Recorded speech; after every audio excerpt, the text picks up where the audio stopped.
अभिजित लिंडवे जे अवर सचिव आहेत क्लास 1, त्यांना अटक केलंय आम्ही ज्यांच्याकडे पुरावे दिले होते.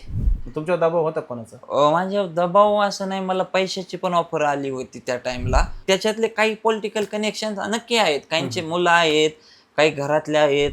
म्हणजे त्या मॅडमची तत्परता बघा, पेपर फुटीचे आम्ही तिथं कागदपत्र घेऊन येतोय आणि त्या सांगताय आज शनिवारी सोमवारी घेऊन या म्हणून. आयोगाची खरंच प्रतिमा मलिन झाली. बरोबर. मग आता त्याची नैतिक जबाबदारी स्वीकारून MPSC आयोगाच्या अध्यक्ष सचिवांनी राजीनामा दिलाच पाहिजे. MPSCच्या ड्रग्ज इन्स्पेक्टरच्या पदाचा जो परीक्षा झाली होती तो पेपर फुटल्याचा प्रकार हा गेल्या काही दिवसांपूर्वी उघडकीस आलेला होता. त्याबाबत जे तक्रारदार आहे अहिल्यानगरचे ऋषिकेश गांगर्डे यांनी खरं तर हा प्रकार समोर आणलेला होता. मात्र असा कुठलाही पेपर फुटलेला नाही, पेपर लीक झालेला नाही असं खुलासा खरं तर MPSC आयोगाकडून करण्यात आलेला होता. मात्र आता त्यांनी जाहीर केलेलं आहे की तो पेपर लीकचं जे प्रकरण आहे ते खरं आहे आणि याबाबत जे सुरुवातीपासून ज्यांनी पाठपुरावा केला ते ऋषिकेश गांगर्डे आपल्यासोबत आहेत. आपण त्यांच्याशी चर्चा करूयात. खरं तर ऋषिकेश भाऊ, जो सुरुवातीला तुम्ही दावा केलेला होता की MPSCचा जो औषध निरीक्षक पदाचा जो पेपर आहे तो खरं तर फुटलेला होता, त्यानंतर तुमच्यावरती अनेक आरोप प्रत्यारोप देखील झाले, MPSCकडून कारवाईचं देखील धमकी झालेली. मात्र सुरुवातीपासून येऊया की नेमकं तो पेपर कसा फुटला होता, काय नेमकं तुमच्यापर्यंत काय माहिती आलेली होती?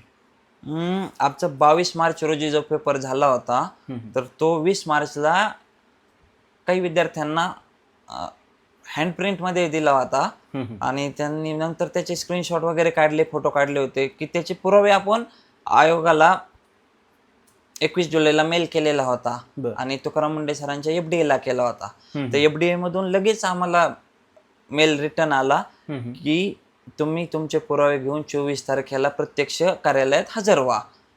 मग तिथं आम्ही आणि माझ्यासोबत गौरव पाटील म्हणून होता, तर आम्ही दोघांनी तिथं जाऊन पुरावे दिले. त्यांनी मग ते जबाब आमचा लिहून घेतला आणि त्याची साक्षांकित प्रत दिली पोच. ती घेऊन आम्ही CBD बेलापूरला MPSC आयोगाच्या ऑफिसला गेलो होतो.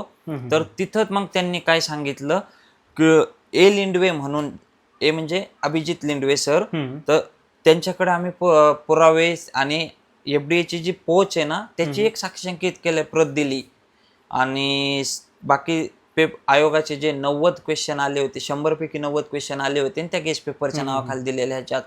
तर मग आता आज समजा पाहिलं तर प्रूफ होतं की ते गेस्ट पेपर नव्हता, तो मास्टर पेपर होता. म्हणजे तेवढ्या सगळ्या पेपर सेट करणाऱ्यांमधून तो मास्टर पेपरच फोडला गेला, हे आज सिद्ध झालंय समजा. पण तेव्हा गेस्ट पेपर म्हणले होते, गेस्ट पेपर म्हणले, बरोबर. तर ते त्यांना दिला होता, त्यात मॅच करून दिले कोणता क्वेश्चन आलाय त्यांचं, ते पण आम्ही काम करून दिलं होतं की. आणि नंतर मग त्यांनी तेव्हा अजून एक तुम्हाला सांगतो की आता आज तेव्हाच ती तारखेच्या नंतर करू. आज जे अभिजित लिंडवे जे अवर सचिव आहेत क्लास 1, त्यांना अटक केलंय आम्ही ज्यांच्याकडे पुरावे दिले होते. बरं, म्हणजे तुम्ही ज्यांच्याकडे पुरावे सादर केले त्यांनाच अटक झाली.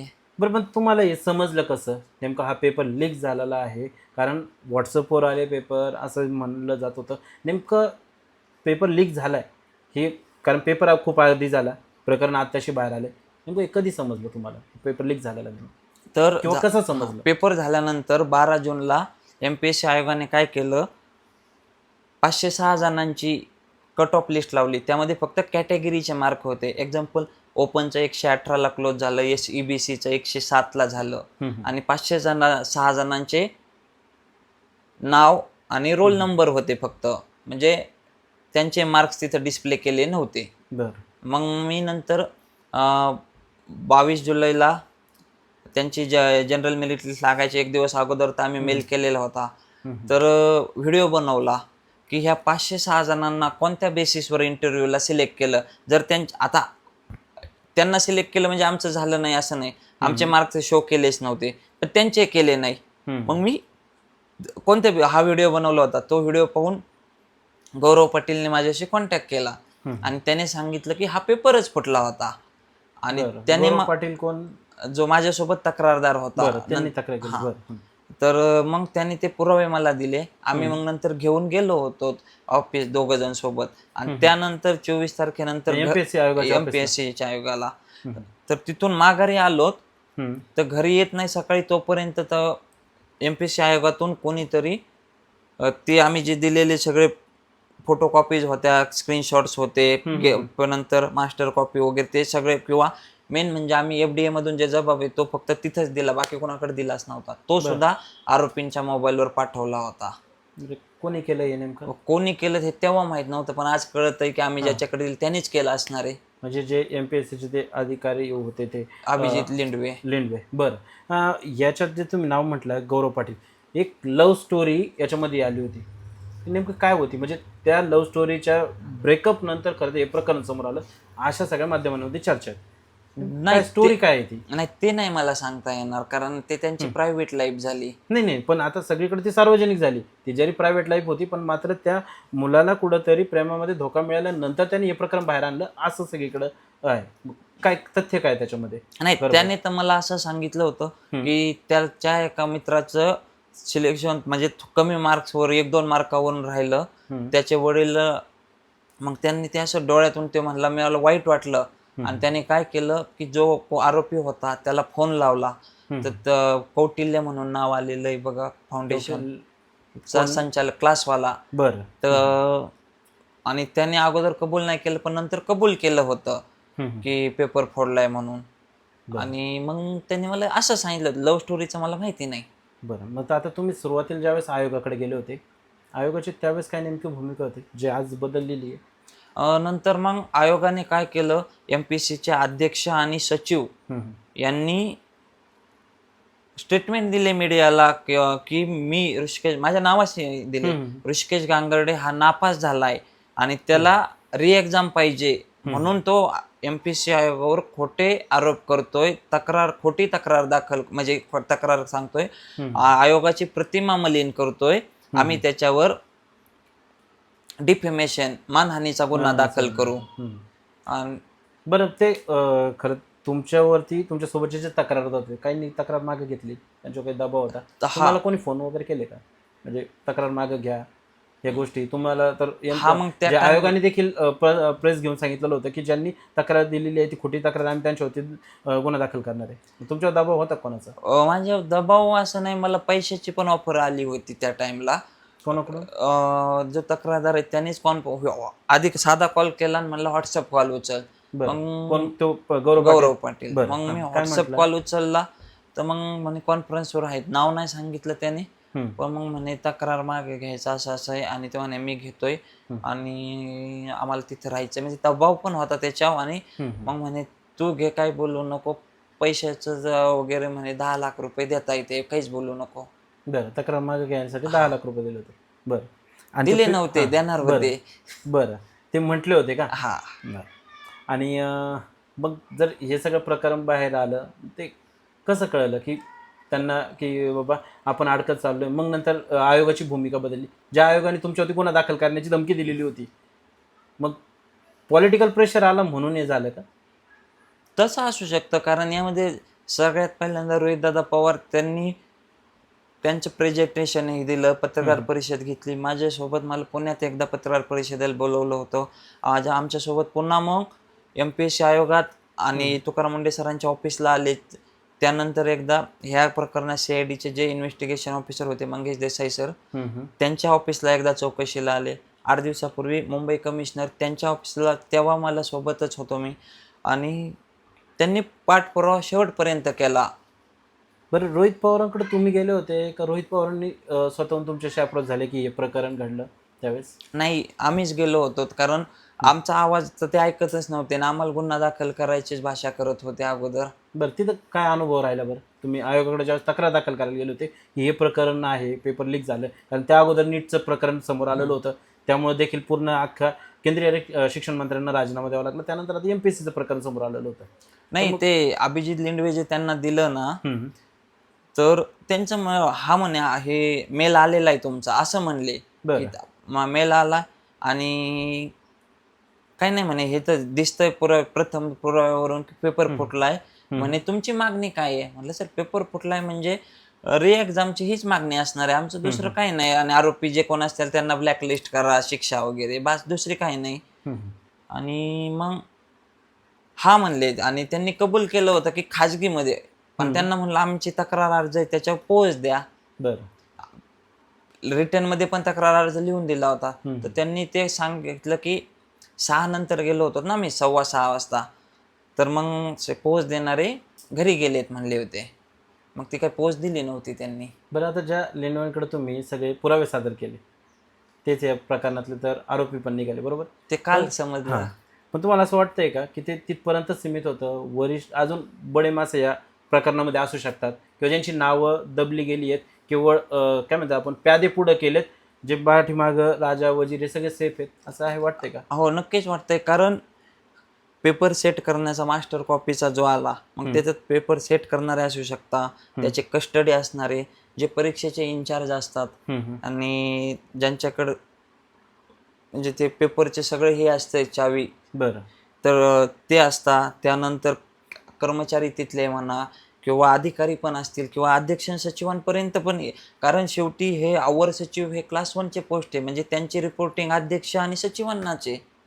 मग हे सांगताच येत नाही ना MPSC आयोगात कुठपर्यंत हे झालंय, की आता हे मुंग्यांचं वरून आपल्याला फक्त एक होल दिसतात, ते आतमध्ये किती मोठं आहे सांगता येतंय का? तर कोणी राजकीय नेते त्याच्यामध्ये समाविष्ट असेल असं वाटतंय का?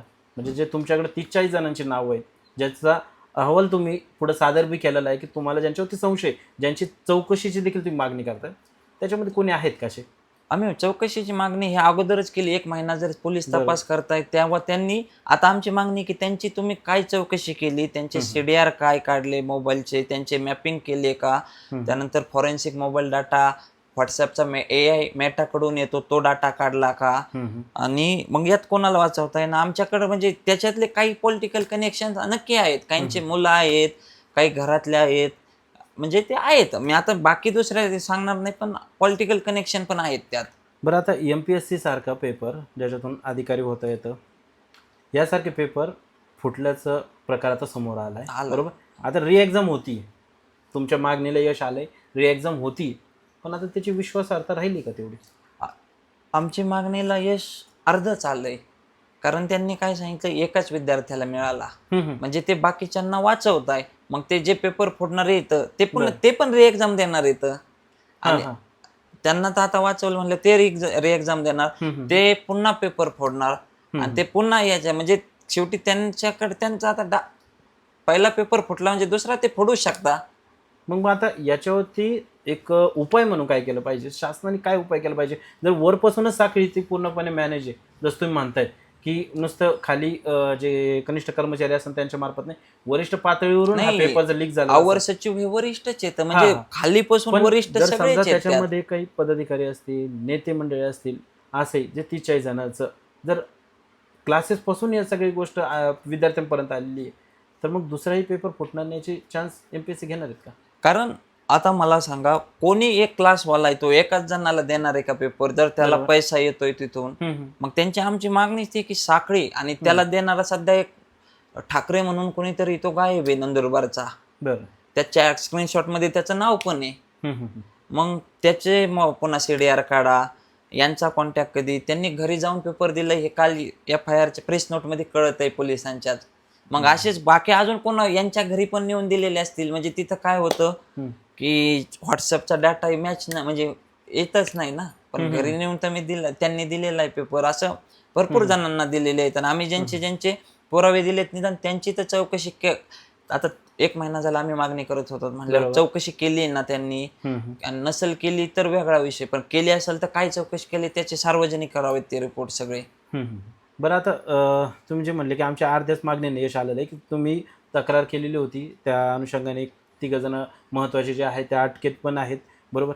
पण मग ते एका जणाला पेपर दिलेला होता का? बाकीच्यांचं त्याबाबत त्यांनी काही खुलासा केला का, की इतरांनाही पेपर दिला गेलेला आहे, किंवा त्याबाबत किंवा प्रकरणाचा निकाल लागला पाहिजे आणि प्रकरण दबलं गेलं पाहिजे, असं मॅनेज होतं असं वाटतंय तुम्हाला प्रकरण? तसंच वाटतंय, कारण ह्या बाकीच्या सगळ्यांना वाचवलं जातंय. कारण पहिलं त्यांनी काय म्हणलं, खोटी तक्रार होती, हा आरोप करतोय. आता तक्रार तर खरे निघाली, आरोप खरे निघालेले, आणि त्याच आरोपांमध्ये आम्ही हे पण पुरावे दिलेले होते, मग तुम्ही यांची चौकशी करा ना, म्हणजे हे पण आरोप खरेच निघणार आहेत.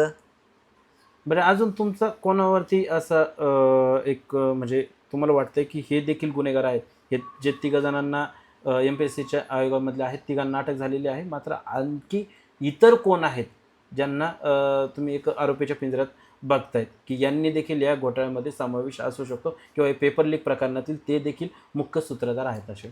आता मी त्यांना आरोपी म्हणत नाही, पण 24 जुलैला जेव्हा ते अभिजित लेंडवे त्यांना आम्ही 6:15 वाजता गेलो होतो, तिथला CCTV ते MPSC कडे असेल, त्यांनी आमच्याकडून सगळे कागदपत्र घेतले आणि त्यांच्या परीक्षेच्या इन्चार्ज म्हणून मॅडम येतात लेडीज, तर त्यांच्याकडे गेले घेऊन म्हणले, आणि थोड्या 10 मिनिटांनी आले आणि म्हणले की मॅडमचं असं म्हणणं आहे, मॅडम म्हणल्या तुम्ही सोमवारी घेऊन या. म्हणजे त्या मॅडमची तत्परता बघा, पेपर फुटीचे आम्ही तिथं कागदपत्र घेऊन येतोय आणि त्या सांगताय आज शनिवारी सोमवारी घेऊन या म्हणून. म्हणजे त्यांना अशी काळजीच नाहीये की पेपर फुटलेला काही. म्हणजे ते एवढे मग आणि संवेदनशील नाही. संवेदनशीलताच नाही, मेली ना पूर्ण, कारण पेपर फुटलाय. लाखो विद्यार्थी त्यांचं आयुष्य, ऐन उमेदीचा काळ असतो 20 ते 30, 32, 34, त्या काळात ते काय करता, अभ्यास करता आणि असे पेपर फुटणारे. पेपर फुटल्यानंतर पण पुरावे आलेत तर ते त्यांच्याकडे कानाडोळा केला. आता मला हे विचारायचं की अनेक जण हे जे म्हणतात ते वयोमर्यादा असते, एज बार झालेले, आता त्यांनी काय करायला पाहिजे? आता पेपर तर पुन्हा उरायला, मात्र जे एज बार झाले त्यांनी काय करायचं? आता त्यांच्यासाठी तुम्ही परत काही मागणी करणार का? नाही, ह्या परीक्षेमध्ये एज बारचा विषय येत नाही, कारण याची नोटिफिकेशन जे फॉर्म भरलेला आहे त्यांना पुन्हा ऍडमिट कार्ड मिळणार आहेत. म्हणजे जेवढ्यांनी अगोदर फॉर्म भरला तेवढे अलाव आहेत, त्यामुळे एज बारचा इथं येत नाही विषय ह्या ह्याच्यात. बरं, एक शेवटचा प्रश्न घेतो का? तुम्ही 1 तारखेला एक काहीतरी खुलासा करणार, गौप्यस्फोट करणार, नेमकं काय विषय? आता काय झालं माहिती का, MPSCच्या अध्यक्ष आणि सचिवांनी सांगितलं की मी खोटी तक्रार करतोय, मानहानीचा दावा दाखल करणार, आयोगाची प्रतिमा मलिन वगैरे वगैरे. ते केव्हा आधी सांगितलं, पण आता पेपर फुटला हे त्यांनी मान्य केलंय, रे एक्झाम त्यांनी मान्य केलंय. मग यात आता आयोगाची खरंच प्रतिमा मलिन झाली, बरोबर. मग आता त्याची नैतिक जबाबदारी स्वीकारून MPSC आयोगाच्या अध्यक्ष आणि सचिवांनी राजीनामा दिलाच पाहिजे. आता द्यावा नाही, दिलाच पाहिजे. आता त्यांची ही जबाबदारीच आहे, शेवटी त्यांचीच जबाबदारी आहेत ना, मेन कोण आहेत तेच येतं. मग ते जर पेपर फुटी रोखू शकले नाहीत तर त्या पदावर बसायच्या ते कार्यक्षमच नाहीत थोडक्यात. मग त्यांनी राजीनामा दिला पाहिजे. आणि जर 1 तारखेपर्यंत 1 सप्टेंबरपर्यंत दिला नाही तर रोहितदादा पवारांनी पण तशी हाक दिलेली आहे की 1 तारखेपर्यंत नाही दिला तर आम्ही MPSCच्या कार्यालयावरती जाणार आहेत. आणि मी तिथं जाणार आहे तर नाही राजीनामा दिला, कारण माझ्या तर त्यांनी चारित्र्यावर शिंतोडे उडवलेले आहेत. मी त्या टाइमला मेंटली खूप इतका डिप्रेस झालो होतो, रात्रीचं झोप लागत नव्हती, जेवण जात नव्हतं काहीच, कारण मला त्यांनी पूर्ण खोटं ठरवलं होतं. आणि मग आता ते खोटे ठरलेले आहेत. तर मी तिथं जर त्यांनी नाही राजीनामा दिला तर मी उपोषणाला बसणार आहे, आणि अजून MPSCच्या कार्यालयाच्या तिथं दारात. आणि दुसरी गोष्ट की आम्ही जे 30-40 जणांचे मी दिले ना डाटा, त्यांचे तुम्ही आम्हाला CDR, त्यांचे 30-40 जणांमध्ये कोण आहे नेमकं? म्हणजे आयोगाचे नाही, पेपर फोडणारे येतात, म्हणजे जे विद्यार्थी आहेत ना त्यांना मिळाले त्यांची लिस्ट येते. म्हणजे विद्यार्थी ज्यांना पेपर भेटले ती पण लिस्ट तुमच्याकडे आहे का? हा, म्हणजे ते तर 30-40 लिस्ट अजून जास्त तुम्ही पोलिसांनी तपास लावा ना जास्तवाली. मी जर सामान्य माणूस 30-40 देतोय तर मग तुम्ही अजून बाकीचे शोधा, ती कारण क्लासवाल्यांची साखळी जी चेन आणि ती सापडलीच पाहिजे. जर नाहीच ही केली तर मग ती पण 1 तारखेला आम्ही मीडियाला सगळे पुरावे देऊन टाकणार येतं. मग ते यामध्ये काय होईल, पोलिसांचं यामध्ये अपयश सगळ्या जगासमोर येऊन जाईल आता. बरं, एक त्यालाच एक जोडणं असं होता की जर समजा हा पेपर लीक झाला, त्यांनी आश्वासन दिलं, कारवाई केली, आरोपी अटकेते, पण दुसराही पेपर जो री एक्झाम होणार आहे आणि त्याही पेपरबाबत असंच घडलं तर याची शाश्वती तुम्ही त्या आयोगाकडे मागणार का? त्यामुळेच तर आम्हाला राजीनामा पाहिजे यांचा, कारण आता आज पहिला पेपर फुटलाय, मग दुसरा का नाही फुटणार? कारण यामध्ये काय कसं असतंय, पेपर सेट करणारे वेगळे असतात, पेपरचे कस्टडीवाले वेगळे असतात, त्याचे परीक्षा विभाग इन्चार्ज वेगळे असतात. मग यांच्या लूप होलमधून तो पेपर बाहेर आलेला आहे आणि तो आला MPSCच्या मेन ऑफिसच्या तिथून बाहेर आलेला आहे. मग तिथली ती पूर्ण यंत्रणा चेंज झाली पाहिजे, रिफ्रेश, तरच ते पुन्हा, नाही तर काय होईल, पुन्हा समजा आपण चोराच्याच हातात पुन्हा दिलं म्हणजे ते पुन्हा कोणाला तर तो जरी नसेल सहभागी त्याच्या नकळत तर तिथून पेपर बाहेर येतोय ना. खरं तर धन्यवाद ऋषिकेश. आपण बघितलं की ते ज्या पद्धतीने तो पेपर फुटी प्रकरण समोर आलेलं आहे, पूर्वी त्याला खोटं ठरवण्यात आलं, मात्र आयोगाने ती तक्रार देखील त्याची मान्य केली आणि जो पेपर फुटी हे प्रकरण खरं आहे ते देखील मान्य केलं. त्यानंतर री एक्झाम देखील होणार आहे. मात्र हे सगळं होऊ नये यातील काही आरोपींवरती अजूनही पाठीशी घातलं जात आहे आणि त्यांच्यावर देखील कठोर कारवाई करावी, अन्यथा आम्ही MPSC आयोगाच्या कार्यालयासमोर आंदोलन करणार, उपोषण करणार असा इशारा देखील तक्रारदार जे आहे ऋषिकेश गांगर्डे यांनी दिलेला आहे. खरं तर यावरती प्रशासन काय भूमिका घेते आणि येणारी परीक्षा ही देखील नीट होणार का किंवा त्यातही असाच प्रकार घडणार हे पाहणं देखील महत्त्वाचं ठरणार आहे.